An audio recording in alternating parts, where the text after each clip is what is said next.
चलिए, तो कहाँ थे अपन? हम बात कर रहे थे 4.1 की, है ना। और 4.1 में अपना पहला क्वेश्चन जो अप्रोक्सीमेटली पूरा हो चुका था। 2 क्वेश्चन हम लोगों ने दिए थे आपको, जो आप होमवर्क में कर चुके होंगे, है ना। सिर्फ हमें एक्सप्रेशन दिए थे और हमें क्या पता करना था क्या वो क्वाड्रेटिक इक्वेशन है या नहीं, ठीक है।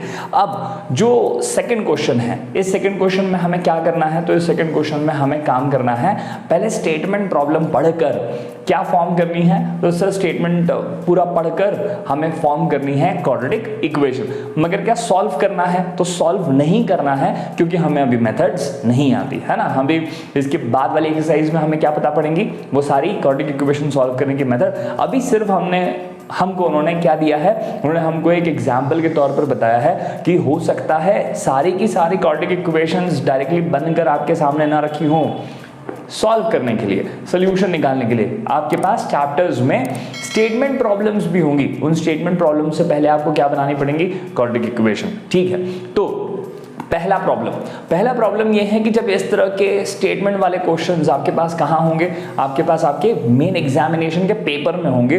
तो इन स्टेटमेंट प्रॉब्लम से पहले होने वाला है कंफ्यूजन, है ना। क्यों? क्योंकि ऐसे ही स्टेटमेंट प्रॉब्लम्स आपको कहाँ भी दिखाई दिए थे सर? चैप्टर नंबर 2 में, जहां पर हम लोगों ने वहां पर भी हम लोगों ने क्या किया था? स्टेटमेंट प्रॉब्लम से क्या बनाई थी सर? 2 इक्वेशंस बनाई थी, दैट वाज लीनियर इक्वेशन और pair of linear equation into 2 variables, है ना। तो अब जब ऐसे क्वेश्चन सामने आएंगे तो कैसे डिफरेंशिएट करेंगे?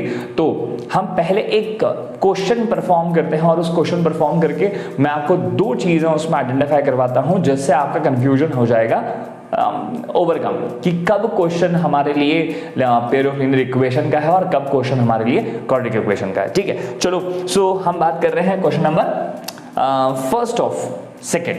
क्या कहता है क्वेश्चन? देखें जरा।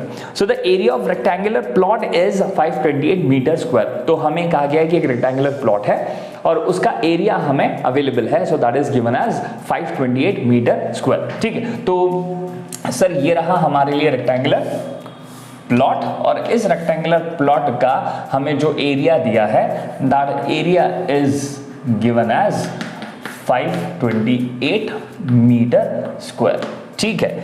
उसके बाद इन्होंने एक और चीज बताई है, the length of the plot is 1 more than the twice the breadth, है ना। तो हमको लेंथ ऑफ ब्रेथ डायरेक्टली तो नहीं पता है, मगर हमें लेंथ ऑफ ब्रेथ के बीच में एक रिलेशन पता है कि जो लेंथ है वो ब्रेथ के पहले आप ट्वाइस करिए और उसमें कितना जोड़ दीजिए आप, और फिर उसके बाद उसमें आप 1 जोड़ दीजिए, है ना। 1 more than twice the breadth, ठीक है। ये जो रिलेशन है एक हमें पता है, और इससे हमसे कह रहे हैं we need to find the length and the breadth of the plot, ठीक है। तो जाने अनजाने में इन्होंने हमको 2 चीजें दे दी हैं जिससे हम लोग बनाने वाले हैं 2 रिलेशन। कैसे बनाए वो 2 रिलेशन? तो जो शुरुआत है वो कहां से होती है sir? Length and the breadth जो निकालनी है ना, वो बेसिकली अभी सिर्फ इक्वेशन में होगी। तो जो लेंथ एंड ब्रेथ है वो हमें नहीं दी है, तो सबसे पहले let the length and breadth of this rectangular plot be L and B।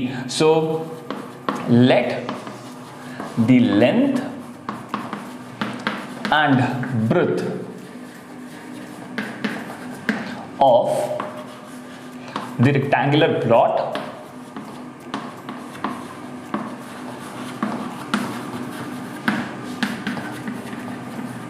क्या मान लेते हैं सर? जैसे हम हमेशा करते आए हैं, बी एक्स एंड वाई भी चाह सकते हैं, एल और बी थोड़ा सा लेंथ और ब्रेथ के साथ जाता है, तो मैंने यहाँ पर ले लिया है एल एंड बी, और उसके लिए बाद हमने लिखा है रिस्पेक्टिवली, ओके, ठीक है। मतलब हमने लेंथ L लिया है और ब्रेथ क्या लिया है सर? L मीटर कर लें और ब्रेथ B मीटर कर लें। सो लेंथ ये रही हमारे लिए, so this is L metre and this is breadth B metre, ठीक है। सर जो पहला उन्होंने हमको इंडिकेशन दिया है कि जो लेंथ एंड टू ब्रेथ है, मतलब एरिया, वो हमको कितना दिया हुआ है बोले जरा? 528, है ना। सो एज पर क्वेश्चन पहली चीज क्या है? सो लेंथ एरिया, है ना, जो हमारे पास एरिया है वो दिया हुआ है 528, और हमारा कॉन्शियस ये कहता है कि सर लेंथ इनटू ब्रेथ अगर आप कर लें तो आपको रेक्टेंगुलर प्लॉट का एरिया मिल सकता है। तो हमने कहा ठीक है, L इंटू बी किसके बराबर होगा? 528 के बराबर, ठीक है सर। इसे हमने कहा है ये हमारा पहला इक्वेशन है जो हमने पहले सिनेरियो से निकाला है, बता दिए समझ में, ठीक है। और उसके बाद जो सेकंड सिनेरियो है, जो दूसरी चीज उन्होंने हमें इसके अलावा बताई है, क्या बताई है कि जो लेंथ है वो हमारे ब्रेथ के ट्वाइस से एक ज्यादा है। एक बार और पढ़ लेते हैं, है ना। The length of a plot is 1 more than the twice its breath. तो पहले मुझे बताइए क्या करें। सिर्फ सबसे पहले तो आप ब्रेथ जो है इसका आप कर लीजिए ट्वाइस, ब्रेथ का आप क्या कर लेते हैं ट्वाइस, और फिर उसके बाद उसमें क्या कर दीजिए 1 ऐड कर दीजिए, ताकि ये क्या कहने में पढ़ने में आ जाए, सर ये 1 more than twice the breadth है। और ये किसके बराबर है, सर ये लेंथ के बराबर है। बिल्कुल सही, ठीक है। और आपके पास एक और रिलेशन आ चुका है, that is L is equals to 2b plus 1। ये दूसरा रिलेशन है, आप चाहें तो इसे इक्वेशन नंबर क्या बोलना शुरू करें, इक्वेशन नंबर 2। अब जो मस्ट है, जो हमेशा ध्यान रखना है, वो पॉइंट क्या है, तो वो पॉइंट ये है कि जब आप ऐसे प्रॉब्लम स्टेटमेंट चैप्टर 2 की बात कर रहे थे, है ना, that is pair of linear equation in 2 variables में बात कर रहे थे, तो वहां पर आपने ऑब्जर्व किया होगा कि जो आपके पास 2 वेरिएबल्स हुआ करते थे उनमें जो हमेशा रिलेशन है वो प्लस माइनस में ही आता था, है ना। चाहे पहला वाला सिचुएशन चाहे दूसरा, दोनों इक्वेशन में L और B, X और Y, इनके बीच में जो हमारा रिलेशन था वो एडिशन सब्ट्रैक्शन वाला ही होता था। मगर अब गारंटीड है यहां पर एक बार एक रिलेशन तो आपको ऐसा मिलेगा ही मिलेगा जिसमें यही दोनों वेरिएबल कभी X या Y, कभी L या B, ये हमको किस में मिलेंगे, सर या तो मल्टीप्लीकेशन में मिलेंगे या तो डिवीजन में। ये पॉइंट टू बी नोटेड है कि अगर एक रिलेशन मल्टीप्लीकेशन, वेरिएबल के बीच में जो रिलेशन है वो मल्टीप्लीकेशन डिवीजन में आ गया, और एक रिलेशन हमारे पास अगर एडिशन सब्ट्रैक्शन वाला भी है, तो भी हमारे पास जो ओवरऑल रिलेशन इसके बाद डिराइव होगा वो पक्की बात है कौन सा बनेगा, that would be a quadratic equation.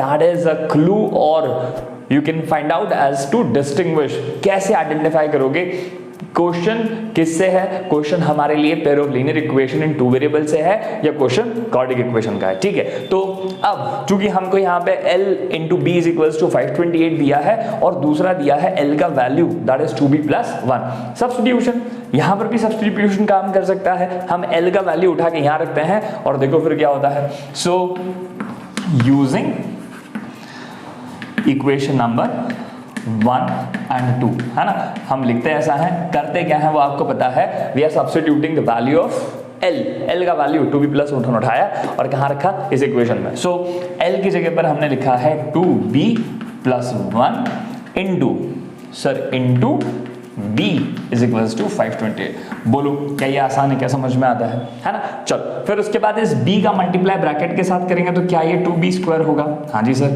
फिर b का मल्टीप्लाई 1 के साथ b, और वो 528 जो उधर अकेला है उसे भी इधर बुला लो, so it will become 528 negative, ठीक है। और देखो तो जरा, सर हमने हमेशा क्वाड्रेटिक इक्वेशन x के फॉर्म में देखी है, मगर हमने ये क्लास में लास्ट क्लास में एक्सप्लेन कर दिया था, जरूरी नहीं है वेरिएबल हमेशा x ही हो, वेरिएबल कुछ भी हो सकता है, जो अननोन क्वांटिटी है वो most of the time variable होती है, ग्रेट, है ना। सो यहाँ पर बस x की जगह b है, मगर मुझे बताओ क्या maximum power of this expression, variable की मैक्सिमम पावर 2 है क्या, हाँ। क्या बचे हुए वेरिएबल में सब जगह हमें जो पावर्स हैं वो पॉजिटिव और होल नंबर मिल रही है, बिल्कुल हाँ। तो उस कंडीशन में ये क्या बन चुकी है, ये क्या बन चुकी है, क्वाड्रेटिक इक्वेशन, ठीक है। अभी हमें सॉल्व नहीं करना, हमें सिर्फ यहीं तक पहुंचना था कि हमें जो भी उन्होंने स्टेटमेंट प्रॉब्लम कहा था उसको हमें सिर्फ क्वाड्रेटिक इक्वेशन के फॉर्म में रिप्रेजेंट करना था। मगर जब हम इसे सॉल्व करने जाएंगे तो हम जो भी मेथड अप्लाई करेंगे उससे हमें कितनी वैल्यूज मिलेंगी, सर b की 2 वैल्यूज मिलेंगी, बिल्कुल सही।